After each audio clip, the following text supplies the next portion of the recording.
Assalamu alaikum everyone, my name is Khalifa Al Haroon. I am the head of innovation and interactive at Vodafone Qatar, and today I've got the Sony Xperia Z. So everybody's been talking about the HTC One and the Samsung Galaxy S4, and I thought, hey, let me show you a phone that's quite unique, and especially from a brand that a lot of people respect. By the way, I'm not sure if you're aware, but locally, instead of calling it a PlayStation, lots of Qataris call it a Sony. So we say, hey, do you want to go play some Sony? And that's what we mean when we're talking about PlayStation. So we've got a really great phone. Thank you so much for all the support, by the way, before we get started. And I love all the comments and the support that you guys give me. You guys are really helping me to improve and to make sure that every single video that we do is better.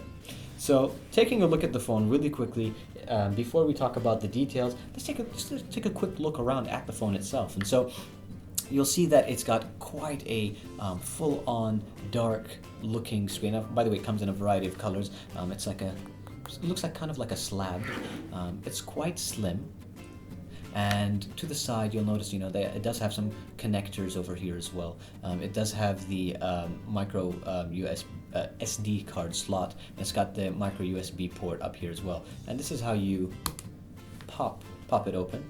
And the reason why everything is so closed is because it's to help with the sealant factor, and we'll talk about why it needs to be sealed in a moment. If you take a look at the back actually pretty much looks like the front, and what we've got is a great camera. We've got just a minimal branding, and you've got that little logo over here for NFC. I'll talk about the specifications of the camera and everything else in a moment.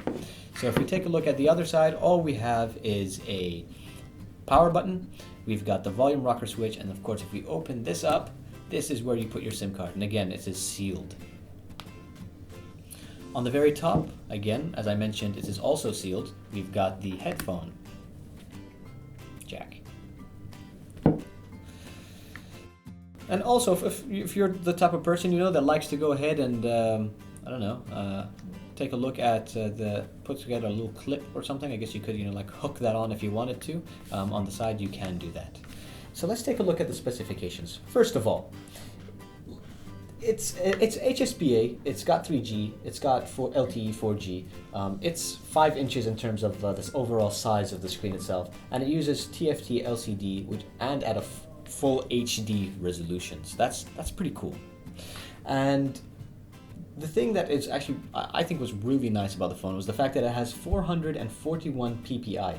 That's almost the same, or is the same density as the Galaxy S4. That's pretty good. And by the way, if you're not familiar, ppi stands for pixels per inch, and the more pixels per inch that you have, the less likely you'll be able to see pixels on the screen because they're so densely packed. It's got a 1.5 gigahertz quad-core Snapdragon S4 processor.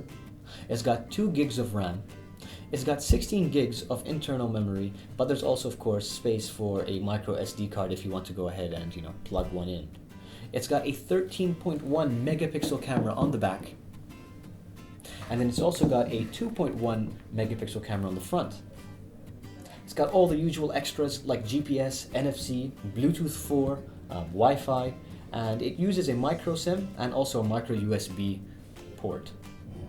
It's got a 2,300 milliamp battery. In terms of battery life, I find that utilizing the different battery saving modes that are built into the phone definitely is needed because it can drain pretty fast depending on what you're doing. It's 7.9 millimeters thin, which is actually pretty thin. To put things into perspective, the iPhone is 7.6 millimeters, or the iPhone 5 specifically is 7.6 millimeters thin. The S4 is 7.7 millimeters thin. So it's in the same range. Of course, it's also got an LED indicator on the top, which I personally like. I like to see a little flashing light to notify me when the battery is low or if I've received a message and so on. So let's talk about some of the things that I like and I'm not too fond of. First of all, let's turn this off for a second. Because it's glass on the front and also on the back, it is a fingerprint magnet. I'm not sure if the fingerprints show on the video, but it's really difficult, and especially for people like me who are very sensitive to fingerprints, I find myself constantly wiping the phone to make sure that it looks nice and shiny. And the thing is, it's not really particularly easy to clean as well. Whereas with phones, like the HTC One, or even the BlackBerry Q10 or the iPhone 5, simply wiping it on my thumb makes it's pretty easy for me, to remove those fingerprints and smudges. But with this phone, it's pretty difficult. But there's a reason for that. That's because they've added a layer on top of the glass that makes it shatterproof. And so that's, I guess, that's maybe that's the trade-off. I'm not sure if that's the reason for why the fingerprints are so easily attracted to the phone. But that could be. And so there is a payoff if you want to have a shatterproof phone. It's also got some pretty unique feature in the sense that it is dust and waterproof, and I'm going to give you guys a demonstration soon of actually I'm gonna dunk this phone in water so you can take a look at that. As soon as they said to me it's waterproof, I said, "Are you sure?" They said yes, and I said, "I'm gonna put this in the sink," and he was like, "Are you sure you want to do that?" I'm like, "Listen, you said it's waterproof, I'm gonna do it." So I'm gonna prove that to you. And listen, the idea isn't that you go ahead and swim and use your phone at the same time, because by the way, you cannot use the screen when it's underwater. But the most important thing is, like, if you dropped it in a toilet, or let's say somebody pushed you into the pool at a pool party, you know that your phone is going to be safe and protected. Now, in terms of colors overall, when I look at the screen directly, it's fantastic. But what I have problems with is the viewing angles. And again, this could be due to the layer of plastic that add onto it to give it the shatterproof properties. But when I tilt it just a little bit, I start to see that the screen is washed out. And so that's something that I wish that they could improve. Now, what else should we talk about? Let's talk about the fact that it's got some pretty useful applications. And so besides the usual suite of Walkman, Album, Movies, and Sony Select, let's just tap on that for a second. We'll see that they've got some really fun stuff like Smart Connect.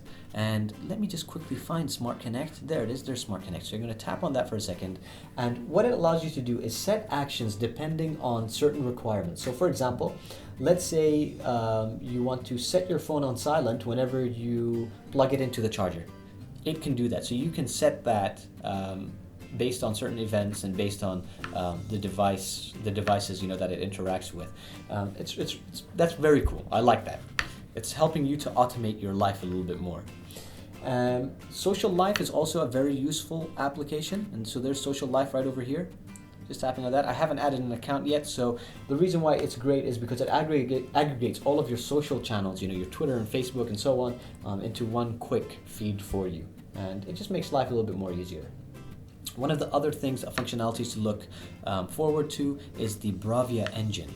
And so what the Bravia engine does, and this is the mobile Bravia engine 2, is that it enhances the image quality of photos and videos when you're viewing them. And so it actually makes a pretty big difference in terms of trying to ensure that the images look vibrant and rich and rich in detail.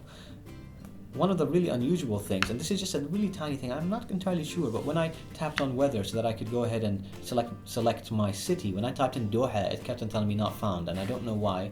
Maybe there will be an update that will enable us to have Doha as the weather, or maybe I did something wrong. Correct me. If you guys know, if you have the phone, maybe I don't know how to configure this properly. I've tried Doha, I've tried Doha. Sometimes Google, likes to spell it that way. But that didn't work for me. It's got very good performance, and it for day-to-day activities, it's going to be a really good phone. However, for like hardcore gaming, like let's say real racing, I did notice a slowdown. So there was that frame rate lag. Of course, what I really appreciate is the fact that they've got all of the usuals. You've got the NFC applications, you've got the barcode scanner, you've got the Office suite, and so on. So it's it's pretty packed. It's got everything that you need. Overall, I just wanted to say that I appreciate the fact that Sony tried to build and create a phone and design a phone that was quite symmetrical, and it's 10 out of 10 for effort and time in terms of trying to create something that would be visually appealing. So shall we get down to dunking this in water? Yes, we will. So let me just get the plate in there for a second. Sorry for the sound. I'm just gonna put that for a second, and then got my good luck mug. I'm just gonna put that down here. And here you go. It's time for me to pour the water on the phone to show you that this is indeed waterproof. Just put quite a lot of water in there, yeah. So it's completely submerged in water. And of course you got all the ports closed. And again, I'm just gonna tap on the button over there so that you can see that yes, it does work underwater. So that's pretty cool. When you do put it underwater, you might notice the screen freak out just a little bit, and it's not because the water is affecting it, but because water has capacitive, because it's got a capacitive screen, it does affect the screen just a little bit, so you can see it, a little bit of action. So don't worry, it's completely protected. And the really good thing is, I guess if you're worried about the fingerprints, all you need to do is put it in the sink to wash your phone out, and you're good to go. So if you're interested in the phone, please do let us know. And don't forget, you can buy loads of devices at www.vodafone.qa or visit one of our stores located conveniently around Qatar. And yeah, thank you so much. Don't forget to leave a comment in the comment section below. Give us a thumbs up and subscribe, especially if you want the opportunity to perhaps win a handset in one of our future videos. Thank you very much.